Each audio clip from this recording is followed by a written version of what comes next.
My name is JohnIRay. That's my artistic name. My given name when I was born is John Shea, and I come from a country in Africa called Cameroon, specifically from the northwest of that country, in a small village called Tala, where I was born. Okay. Yeah. Yes, man, listen. Everybody, y'all got to check out John music. He is an incredible producer. Really, he's a legend, so, and I'm saying that myself, not because this is my friend of 15 plus years. I'm saying this because this is true. Ladies and gentlemen, JohnIRay, greatest producer, greatest writer, greatest performer, a real artist. Nowadays, this is 2025, John. What makes a good artist to you, that you producing or that you're writing for? What do you look for in a great artist? Yeah, the first thing is discipline, because there are a lot of talented guys out there, a lot of talented people. But if you are not disciplined, because nobody is ready to invest into somebody you cannot control. Right, exactly. Yes, that's the first thing I will look into as far as a good artist is concerned. And then before your talent, how you devoted yourself. First of all, there are people who are talented, but they're not ready to work. You can't make it if you don't work. I can't sit here and deceive people that it's luck. No, you need to put a lot of work, a lot of time. It's a sacrifice. So a good artist must be somebody who is ready to sacrifice his time, money, respect, and everything. So discipline is number one. Definitely. I respect it. I can see that. Definitely. When you're producing music, because you're one of the greatest that I've ever heard, hands down, people, you gotta check him out. We're gonna have all of his descriptions down below so you can hear the music that he produced from his albums, videos, everything. When you're in your creative stages, like what gives you the creative juices to dig deep? Because everything you make is totally different. Some producers, all their music sound the same, but I've heard hundreds of songs and none of them sound the same. Like, what is the ingredients that you really use to develop that? Okay, thank you. The secret of production is simple. If you want your production to keep looking the same, then it's coming from you. But if you're producing an artist, that music comes from us, a producer. Be with the artist, try to dig out the mind of that artist. What is he trying to sing about? What is she trying to sing about? What is the vision of this artist? Then when you get deep into that artist, then you will find the music inside that artist. So everything that you do, from the pre-production, will look like that artist, because the inspiration is coming from that artist. But if you do it in a way that it looks like you, so everything gonna be similar, because it is you.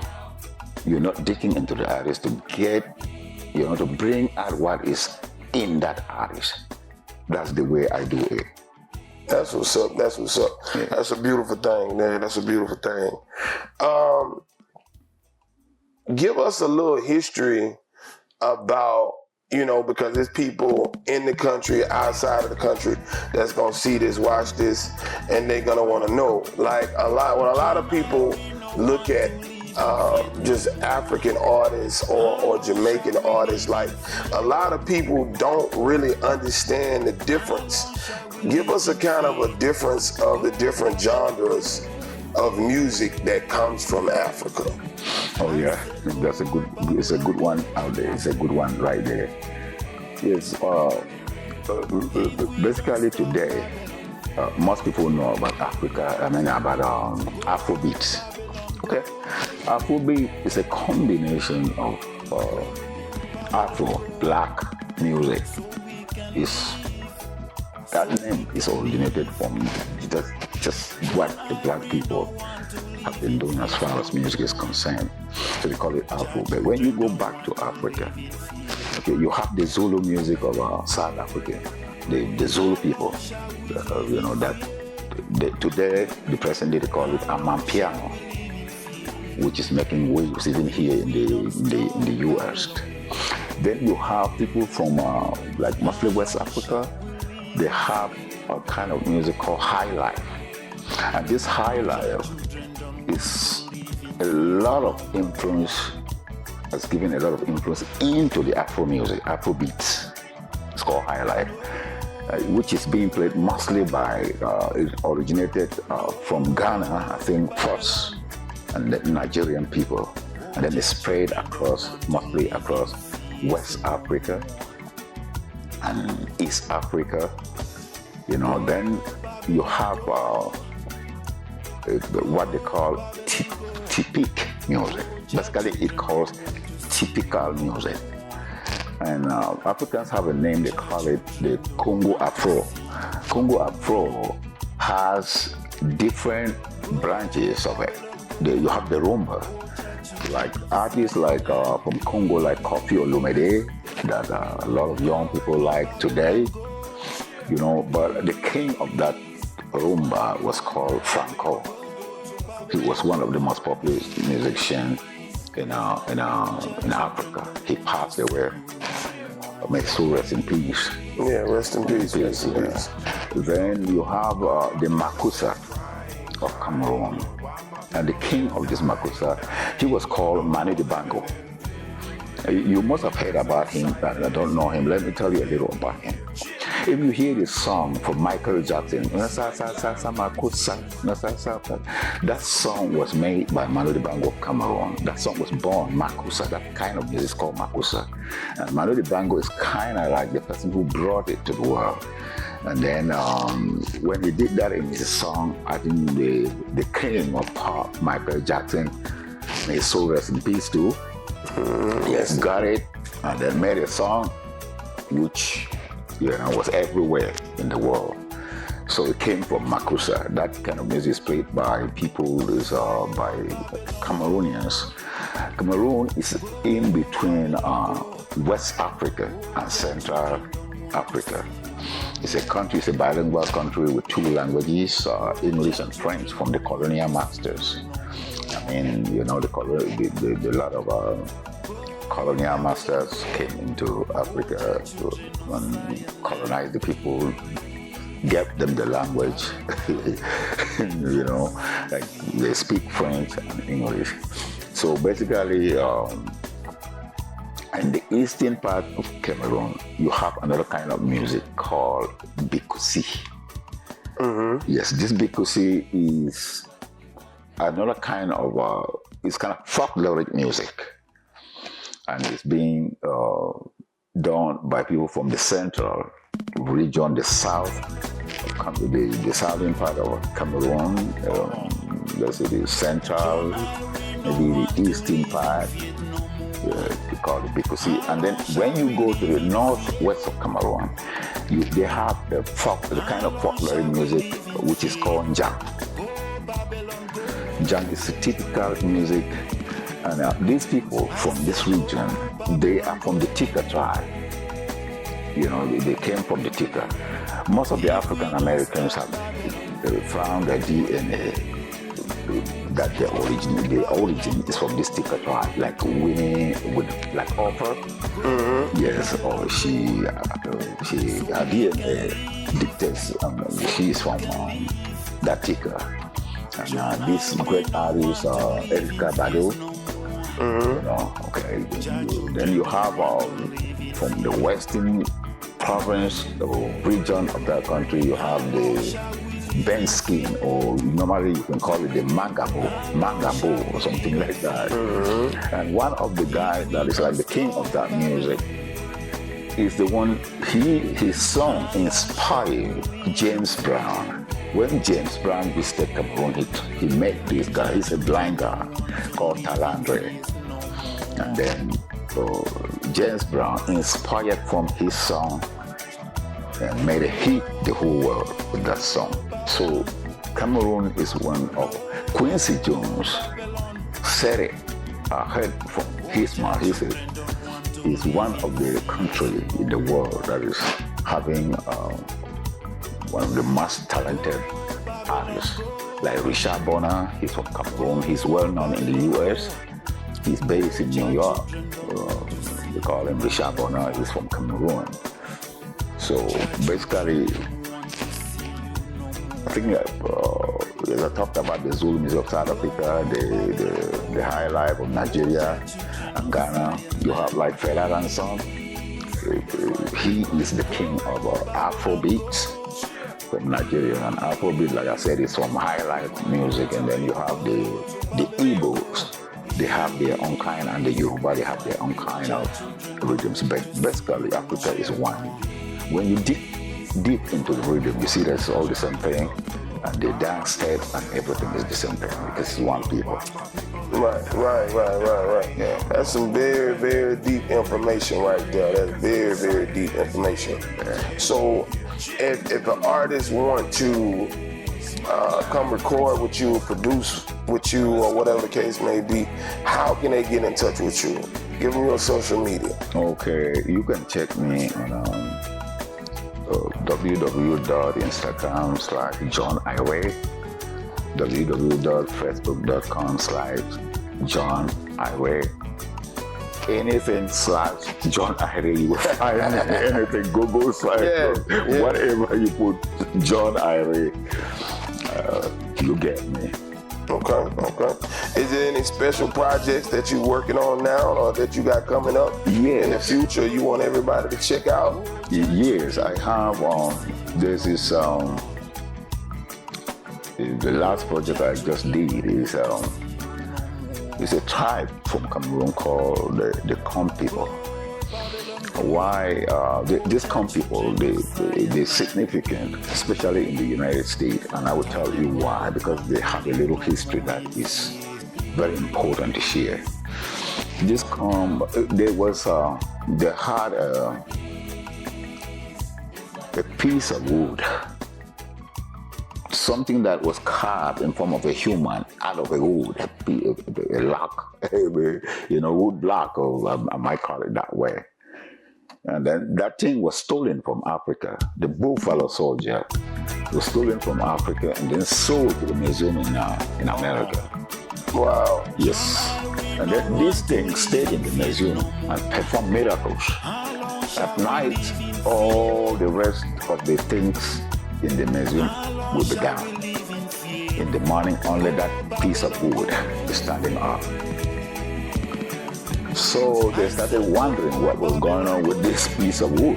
Right. It brought from Africa. They started tracing where it came from. Then there is a doctor here. He's a medical doctor, Dr. Oliver Timbia. That's how he's called. He's a medical doctor here in the U.S. He has a title in Africa. We call it Tache Timbia. Dr. Oliver. His father was the Cameroonian ambassador for the United States. So somebody discovered that piece of wood, furniture or carving, let me call it that way, in that museum. Then reported to him, and he was the ambassador in the Cameroon embassy in the United States. Talked to him, and then he talked to the U.S. government, and some negotiations took place, and that piece of carving, which is called a fourcombe, was taken back to Cameroon. So I had a project with some young people from that region, from that tribe called the Fourcombe. They came together and made a song about that piece of wood I'm talking about that has a lot of significance, even here in the U.S., even back in Africa. So they made a song about it. So I did work with them on that project. I mean, it's amazing. It's called Winecombe, something like that. It's on YouTube. maybe before the end of our interview, maybe I would try to share the link, or we'll have to do something so people can check it out.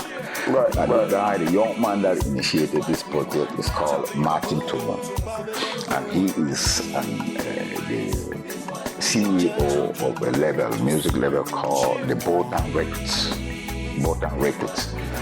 And it's kind of like a non-profit organization, because what he does is he helps orphans or those who can play music and don't have the instrument, those who are willing to study to become producers, audio engineers, or sing.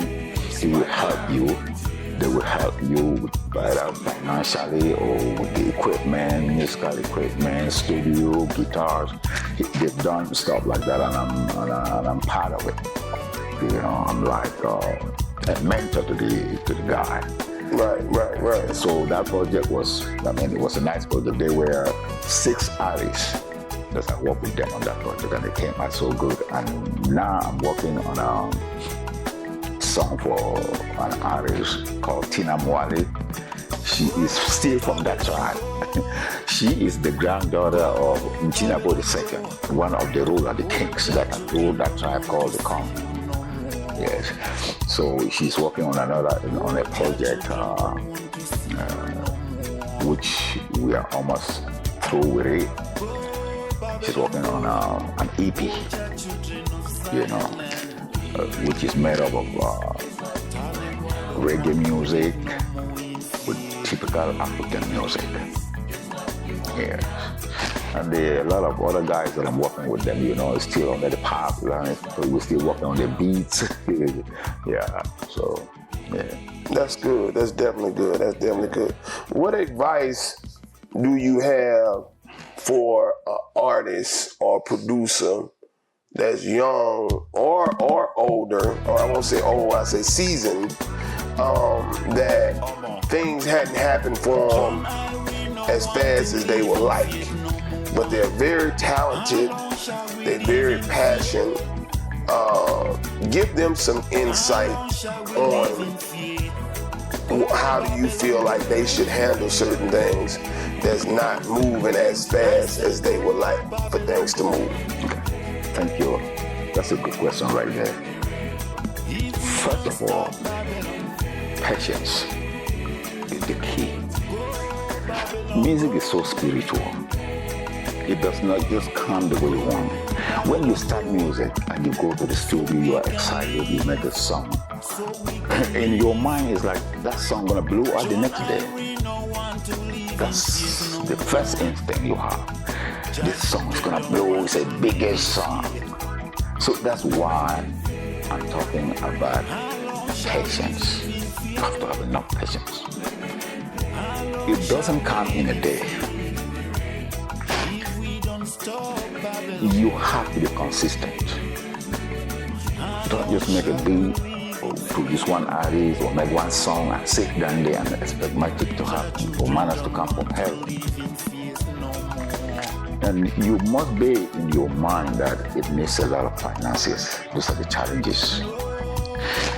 And to get this, like I talked about discipline before, you have to discipline yourself in whatever you're doing in music. You have to look at yourself in the mirror. Am I nice to my customers, to my clients? Am I doing the right thing? If I'm not, who should I talk to? Don't shy away from those who knows better than you. Don't have complex, because sometimes you can learn from somebody who is either very younger than you, but knows something that you don't know, though you're bigger than that person. So you shouldn't have boundaries from those you can learn. Avoid argument. Listen more and talk very little, because to do music, production, and everything, it depends. Critical listening is number one, and focus. So critical listening starts from you. How you listen to your friends when you're having just a normal conversation. How Are you listening to people? Because inspiration comes from listening. Are you listening to the underworld? You listening to the world beyond? Or you listening to your dreams? It all starts from critical listening. That's why some talented, very talented producers, singers have not made it. They don't have patience, no discipline. If it's for singers, all right, pretend to, if you are so rough or whatever, you don't respect people, but at least pretend to be that good guy, that person that's caring for the people, that person that listens to people until you get there. But if you pop up, show up, I am the king, I am this, the people will bring you down. But when you bring yourself down to the people, they will lift you up. That's just the secret. That's just the fact. There is nothing that you can do apart from that. If you do these basic things, it will happen. And like I said, be patient. It will happen. Just focus, listen, and be disciplined. It will happen one day. If it does not happen to you, what you started will happen to your child or your great-grandchild or to somebody in your family. It never comes to your family and goes away. Somebody has to finish it. That's a fact. From history, from experience. Thank you. That was a good one. Oh yeah. Definitely. Yeah. And like I said, it blesses my heart and my spirit every time I come to the studio, every time I be around you, because you bless me, with your gift, with your knowledge, with your understanding. Thank you. And I have a tremendous level of respect for you. Thank you. Personal level and your talent. Thank you. And definitely I appreciate you for doing what you're doing and keep doing what you're doing. Everybody check out JohnIRay. It is what it is, ladies and gentlemen. The legendary JohnIRay. Thank you. All right. Later, everybody. Respect that.